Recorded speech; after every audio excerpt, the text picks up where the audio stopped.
जय हिंद। स्वागत है आपका द जीएस रिसर्च सेंटर में। आज हम बात करने वाले हैं राज्यसभा यानी काउंसिल ऑफ स्टेट्स के बारे में। इससे पहले हमने राष्ट्रपति और लोकसभा के बारे में डिस्कस किया हुआ है। अगर आपने वीडियो नहीं देखा तो प्लेलिस्ट में जाके वीडियो देख लें। आप भारतीय संविधान पढ़ेंगे तो देखेंगे अनुच्छेद 79 यानी आर्टिकल 79 में बताया गया है कि एक संसद होगा और संसद के 3 अंग होंगे। 3 अंग कौन कौन से? लोकसभा, राज्यसभा और राष्ट्रपति यानी प्रेसिडेंट। तो जिसमें से देखेंगे संसद का एक अंग लोकसभा, इसको भी हमने डिस्कस कर लिया, और राष्ट्रपति, और तीसरा अंग क्या है? राज्यसभा। तो राज्यसभा के बारे में आज हम पढ़ेंगे। तो यहाँ से भी प्रश्न पूछा जाता है कि संसद के कितने अंग हैं? 3 अंग हैं। कौन कौन? लोकसभा, राज्यसभा और राष्ट्रपति। तो लोकसभा और राष्ट्रपति के बारे में इससे पहले हमने डिस्कस किया हुआ है। देखेंगे ये जो राज्यसभा है इसका प्राविधान भारतीय संविधान के अनुच्छेद 80 में किया गया है, और अनुच्छेद 80 में कहा गया है कि एक राज्यसभा होगा यानी काउंसिल ऑफ स्टेट होगा। ये जो राज्यसभा है इसको कई नामों से जाना जाता है, जैसे उच्च सदन,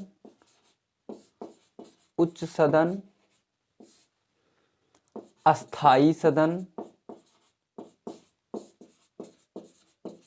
और एक आप देख रहे हैं काउंसिल ऑफ स्टेट्स के नाम से भी जाना जाता है। ये काउंसिल ऑफ स्टेट्स क्यों कहा जाता है? चूंकि ये लोगों का प्रतिनिधित्व नहीं बल्कि स्टेट्स का प्रतिनिधित्व करता है, राज्यों का प्रतिनिधित्व करता है। कौन सा सदन? राज्यसभा। राज्यसभा राज्यों का प्रतिनिधित्व करता है, इसीलिए इसको क्या कहेंगे? Council of states. और चूंकि ये जो राज्यसभा है ये कभी विघटित नहीं होती, राष्ट्रपति इसको विघटित नहीं कर सकता, इसीलिए क्या कहेंगे? ये एक अस्थाई सदन है। चूंकि आप भारतीय संविधान का अनुच्छेद 85 पढ़ेंगे राष्ट्रपति पढ़ते समय, उसमें हमने डिस्कस किया हुआ है अनुच्छेद 85। अनुच्छेद 85 में कहा गया है कि राष्ट्रपति संसद का सत्र बुला सकता है, सत्र अवसान कर सकता है, और प्रधानमंत्री के परामर्श पे लोकसभा को विघटित कर सकता है। लेकिन राज्यसभा को विघटित करने की बात नहीं की गई, यानी राज्यसभा को विघटित नहीं किया जा सकता, इसीलिए राज्यसभा को क्या कहेंगे? ये एक अस्थाई सदन है। और इसी को उच्च सदन भी कहते हैं। उच्च सदन कौन है? राज्यसभा उच्च सदन है, और ये जो लोकसभा है ये क्या है? निम्न सदन है। राज्यसभा क्या है? उच्च सदन है। लोकसभा को विघटित किया जा सकता है लेकिन राज्यसभा को विघटित नहीं किया जा सकता है, यानी लोकसभा क्या है? अस्थाई सदन है, और राज्यसभा अस्थाई सदन है। ठीक है, तो इनके नामों से भी कन्फ्यूजन होता है, इसको ध्यान देंगे कि उच्च सदन राज्यसभा है, निम्न सदन लोकसभा है, अस्थाई सदन राज्यसभा है, अस्थाई सदन लोकसभा है। और राज्यसभा राज्यों का प्रतिनिधित्व करता है, लोकसभा जनता का प्रतिनिधित्व करता है, लोगों का प्रतिनिधित्व करता है। ये अंतर हैं राज्यसभा लोकसभा में। और आप भारतीय संविधान का अनुच्छेद 80 पढ़ेंगे तो आर्टिकल 80 में कहा गया है कि एक राज्यसभा होगा यानी एक काउंसिल ऑफ स्टेट्स होगा। ये किस अनुच्छेद में कहा गया है? अनुच्छेद 80 में कहा गया है। और इसी अनुच्छेद 80 के तहत ही 3 अप्रैल 1952 को राज्यसभा का गठन कर दिया जाता है। इसके गठन से भी प्रश्न पूछे जाते हैं कि राज्यसभा का गठन कब किया गया?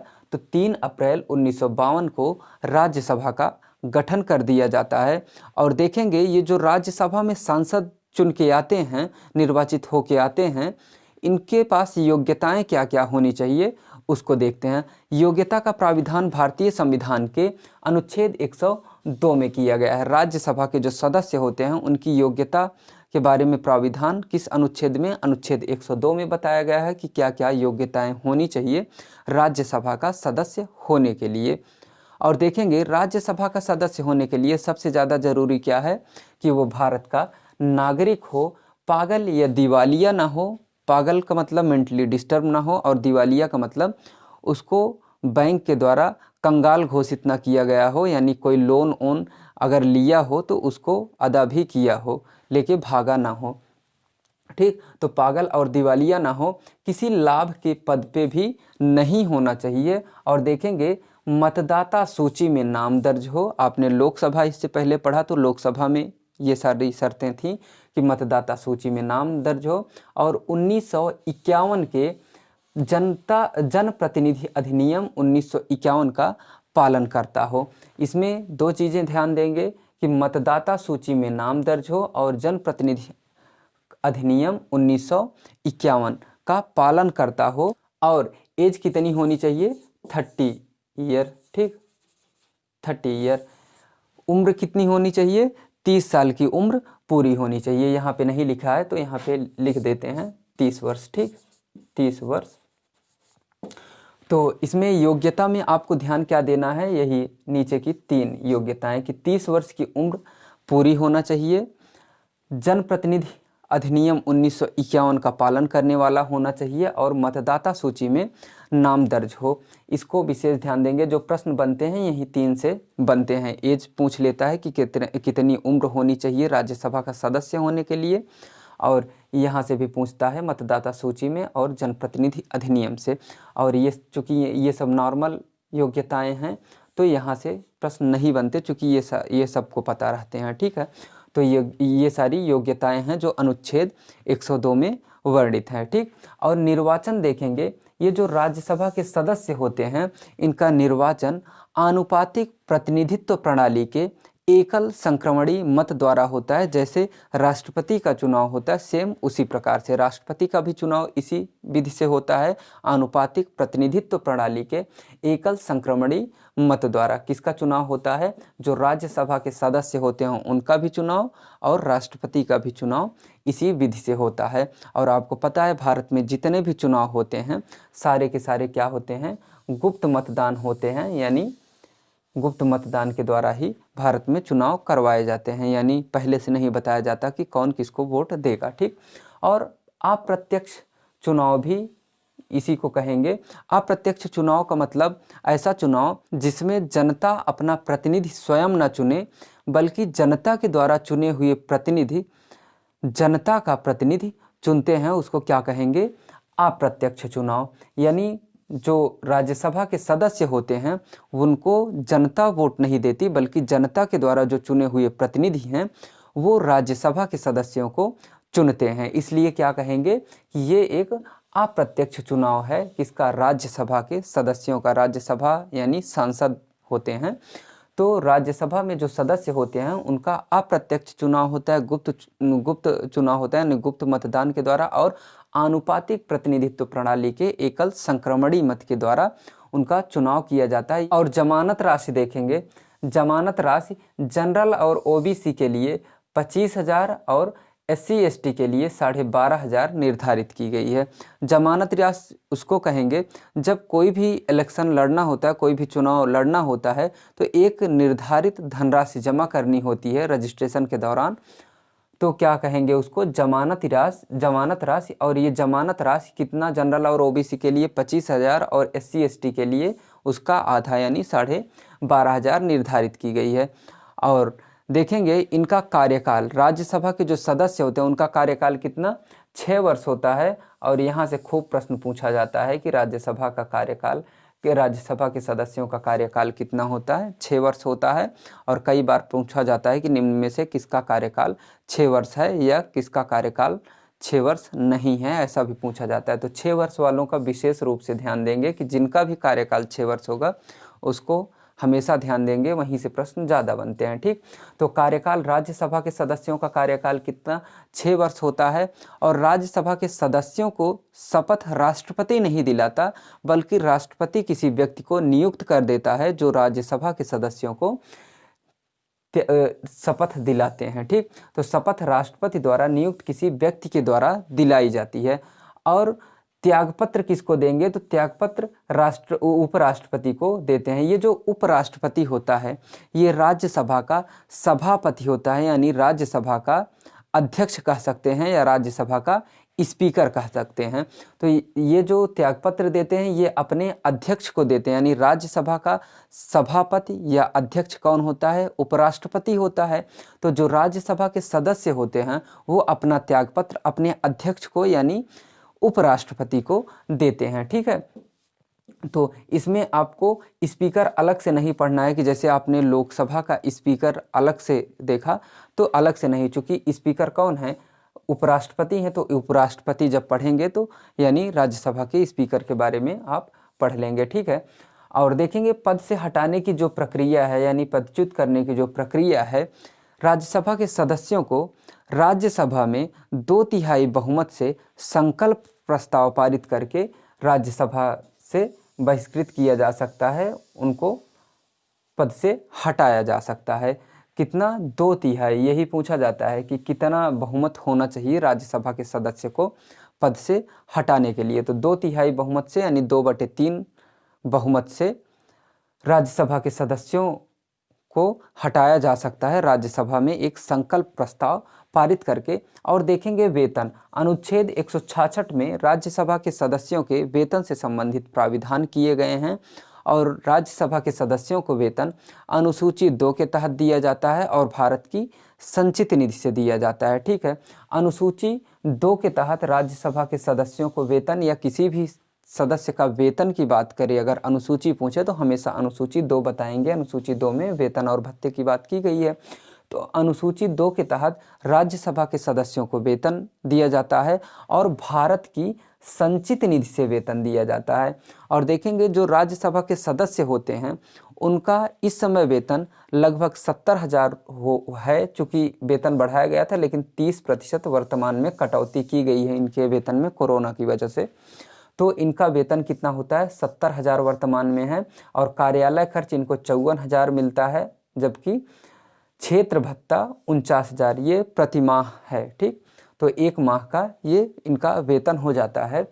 और देखेंगे जो ये सदस्य संख्या है, भारत के मूल संविधान में सदस्यों की संख्या 250 निर्धारित की गई थी, लेकिन वर्तमान समय में कितनी है? 245। ये जो 250 सदस्यों की संख्या निर्धारित की गई थी, इस 250 में 12 सदस्य बताए गए थे कि मनोनीत किए जाएंगे। मनोनीत किए जाएंगे कितने सदस्य? 12 सदस्य। और 238 सदस्य केंद्र शासित राज्यों और सामान्य जो राज्य हैं वहाँ से निर्वाचित होके आएंगे। तो यहाँ से भी पूछा जाता है कि भारत का राष्ट्रपति कितने व्यक्तियों को राज्यसभा में मनोनीत करता है, तो क्या बताएंगे? 12 व्यक्तियों को राज्यसभा में मनोनीत किया जाता है। किसके द्वारा? राष्ट्रपति के द्वारा। ये भारत के मूल संविधान में प्राविधान किया गया था कि 12 सदस्य मनोनीत किए जाएंगे और 238 सदस्य केंद्र शासित राज्यों और राज्यों से चुन के आएंगे। लेकिन वर्तमान समय में आप देख रहे हैं कि 245 सदस्य ही राज्यसभा में हैं, जबकि सीटें कितनी होनी चाहिए थी? 250। तो यहाँ से भी प्रश्न पूछता है कि वर्तमान में कितनी राज्यसभा में सीटें हैं, तो कितनी हैं? 245 है, जबकि प्राविधान कितने का है? 250 का है। अगर कभी पूछे कि अधिकतम कितनी सीटें हो सकती हैं राज्यसभा में, तो अधिकतम कितनी हो सकती हैं? 250 हो सकती हैं। जितने का प्राविधान है उससे ज़्यादा नहीं हो सकती, ठीक। और ये जो 245 सीटें हैं, इसमें देख रहे हैं 5 सीटें कम है। तो यहाँ से प्रश्न पूछा जा सकता है कि ये 5 सीटें कहाँ पे कम हैं। तो आप देखेंगे केरल में 1 सीट कम है। बिहार देखेंगे, बिहार में भी 1 सीट कम है। असम में भी 1 सीट कम है। और गुजरात में 2 सीट कम है, ठीक है। तो यही 4 राज्य हैं जहाँ पे सीटें पर्याप्त नहीं हैं, जहाँ से पर्याप्त सांसद चुन के नहीं आए हैं राज्यसभा में, जिसके वजह से ये 5 सीटें कम हैं। तो ये कितना हो गया? 5 सीटें। तो सबसे ज़्यादा कम किस में है? गुजरात में 2 सीटें बाकी हैं, असम में 1, बिहार में 1 और केरल से 1 सदस्य चुनना चाहिए। तब क्या हो जाएगा? 250 सीटें पूरी हो जाएंगी। तो इन चारों राज्यों का नाम याद रखेंगे जहां से राज्यसभा में सीटें कम हैं। केरल, बिहार, असम और गुजरात। गुजरात से 2 सीटें कम हैं और असम, बिहार और केरल से 1-1 सीटें कम हैं। और देखेंगे अगर राज्यसभा में 60 दिनों तक कोई भी राज्यसभा का कोई भी सांसद या राज्यसभा का कोई भी सदस्य लगातार 60 दिनों तक अनुपस्थित रहता है, संसद में नहीं आता है, तो उसकी सदस्यता रद्द कर दी जाती है, यानी उसकी सदस्यता समाप्त कर दी जाती है। कितने दिनों तक? 60 दिनों तक अगर कोई सांसद लगातार राज्यसभा में नहीं उपस्थित होता, लगातार 60 दिन तक नहीं आता, तो सदस्यता क्या हो जाएगी? रद्द हो जाएगी। और लगातार 2 अधिवेशनों के बीच अगर 6 महीने से अधिक का समय हो जाता है, तो जो राज्यसभा का अध्यक्ष होगा वो स्थगित कर देगा, कार्यवाही को रोक देगा। ठीक है, तो 6 महीने से अधिक का समय नहीं होना चाहिए लगातार 2 अधिवेशनों के बीच। यहाँ से प्रश्न खूब पूछा जाता है, लोकसभा के संदर्भ में भी, राज्यसभा, लोकसभा पढ़ेंगे तो उसमें भी यही बताया गया है कि लगातार 2 अधिवेशनों के बीच अधिकतम कितने का समय हो सकता है? 6 महीने का। 6 महीने से ज़्यादा का समय लगातार 2 अधिवेशनों के बीच नहीं होना चाहिए। और यही पूछता है कि कितने महीने का समय हो सकता है अधिकतम। ठीक है, और देखेंगे उपराष्ट्रपति को हटाने के लिए प्रस्ताव सबसे पहले राज्यसभा में लाया जाता है। हमने आपको बताया कि राज्यसभा क्या होते हैं? सभापति होते हैं, या अध्यक्ष होते हैं, या स्पीकर होते हैं। कहाँ के? राज्यसभा के। तो जहाँ के अध्यक्ष होंगे उनको हटाने का प्रस्ताव भी उसी सदन में लाया जाएगा। जैसे लोकसभा के जो स्पीकर हैं उनको हटाने का प्रस्ताव लोकसभा में सबसे पहले लाया जाएगा। उसी प्रकार से देखेंगे जो राज्यसभा के स्पीकर हैं, राज्यसभा के अध्यक्ष हैं, उनको हटाने का प्रस्ताव सबसे पहले राज्यसभा में लाया जाएगा। तो राज्यसभा के स्पीकर या अध्यक्ष कौन होते हैं?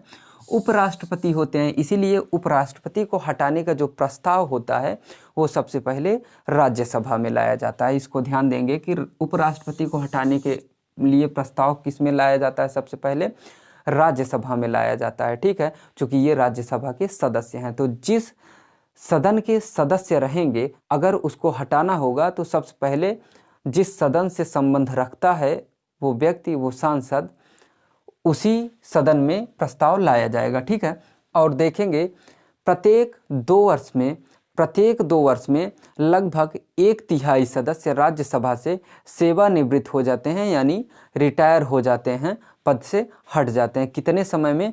प्रत्येक 2 वर्ष में। ठीक, तो हर 2 वर्ष में लगभग 1/3 सदस्य, जितने भी सदस्य राज्यसभा में होंगे वो सब हर 2 वर्ष में लगभग 1/3 सदस्य क्या हो जाएंगे? सेवानिवृत्त हो जाएंगे, यानी रिटायर हो जाएंगे। और जितने रिटायर होंगे उतने सदस्यों को पुनः चुन लिया जाएगा, पुनः निर्वाचित कर लिया जाएगा।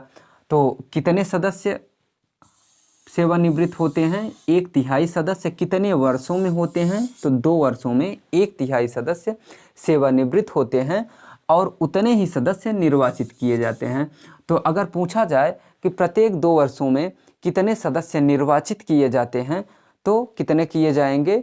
1/3 सदस्य निर्वाचित किए जाएंगे। और ये पूछा जाए कि कितने सदस्य सेवानिवृत्त हो जाएंगे, यानी रिटायर हो जाएंगे प्रत्येक 2 वर्ष में, तो 1/3 सदस्य सेवानिवृत्त हो जाएंगे। जितने सेवानिवृत्त होंगे, जितने रिटायर होंगे, उतने ही निर्वाचित किए जाएंगे। और देखेंगे राज्यसभा के वर्तमान सभापति, यानी सभापति को क्या कहेंगे? उपराष्ट्रपति जो होंगे वही क्या होंगे? सभापति होंगे, या अध्यक्ष होंगे, या स्पीकर होंगे। किसके? राज्यसभा के। ठीक है, तो राज्यसभा के वर्तमान सभापति कौन है? वेंकैया नायडू। वेंकैया नायडू इस समय वर्तमान सभापति हैं, यानी उपराष्ट्रपति हैं। और अनुच्छेद 249 पढ़ेंगे। अनुच्छेद 249 में कहा गया है कि राज्यसभा के सदस्य 2/3 बहुमत से संकल्प प्रस्ताव पारित करके राज्य सूची के विषय पे कोई भी कानून बना सकते हैं। ये किस अनुच्छेद में? अनुच्छेद 249 में ये राज्यसभा को अधिकार दिया गया है कि राज्यसभा अनुच्छेद 249 का प्रयोग करके 2/3 बहुमत से प्रस्ताव पारित करके राज्यसभा में राज्य सूची के विषय पे कानून बना सकता है। हमने आपको बताया कि राज्यसभा प्रतिनिधित्व किसका करता है? राज्यों का प्रतिनिधित्व करता है। इसीलिए राज्य सूची पे कानून बनाने का अधिकार किसको दिया गया? राज्यसभा को दिया गया, यानी संसद को दिया गया। संसद के ही अंतर्गत आ रहा है ना राज्यसभा। तो ये भी पूछा जाता है कि राज्यसभा के विषयों पे कानून बनाने का अधिकार किसको है, तो संसद है, तो संसद भी आप टिक कर सकते हैं। राज्यसभा है तो राज्यसभा भी टिक करेंगे। ठीक, अगर दोनों साथ में है तो क्या कहेंगे, राज्यसभा राज्य सूची के विषय पे कानून बनाएगा। ठीक, तो अनुच्छेद 249 के तहत राज्यसभा राज्य सूची के विषयों पर कानून बना सकता है 2/3 बहुमत से संकल्प प्रस्ताव पारित करके। और अनुच्छेद 312 देखेंगे, अनुच्छेद 312 में कहा गया है कि राज्यसभा के सदस्य 2/3 बहुमत से संकल्प प्रस्ताव पारित करके नई अखिल भारतीय सेवाएं शुरू कर सकता है। अखिल भारतीय यानी ऑल इंडिया में जो भी सेवाएं पूरे भारत में लागू हों, ऐसी सेवाएं शुरू कर सकता है कौन, राज्यसभा, अनुच्छेद 312 के तहत। ठीक है, जैसे अखिल भारतीय चिकित्सा सेवा, अखिल भारतीय वन सेवा, अखिल भारतीय इंजीनियरिंग सेवा, यानी जो भी सेवाएं शुरू करेगा वो ऑल इंडिया लेवल की होंगी, पूरे भारत में लागू होंगी, वो सेवाएं पूरे भारत के लिए होंगी। यानी कोई भी अखिल भारतीय सेवा ऑल इंडिया के लिए, पूरे भारत के लिए कोई भी अखिल भारतीय सेवा की शुरुआत कर सकता है राज्यसभा किस अनुच्छेद के तहत, अनुच्छेद 312 के तहत। तो राज्यसभा से संबंधित बस आपको इतनी चीज़ें ध्यान से पढ़नी हैं। आपके परीक्षा में आने वाले लगभग सभी प्रश्न इतने से हल हो जाएंगे, आपको कोई प्रॉब्लम नहीं होगी। तो आज की क्लास बस यहीं तक, मिलते हैं नेक्स्ट वीडियो में एक नए टॉपिक के साथ। और वीडियो आपको पसंद आए तो वीडियो को लाइक करें, चैनल को सब्सक्राइब करें और अपने दोस्तों के साथ भी शेयर करें। Thank you.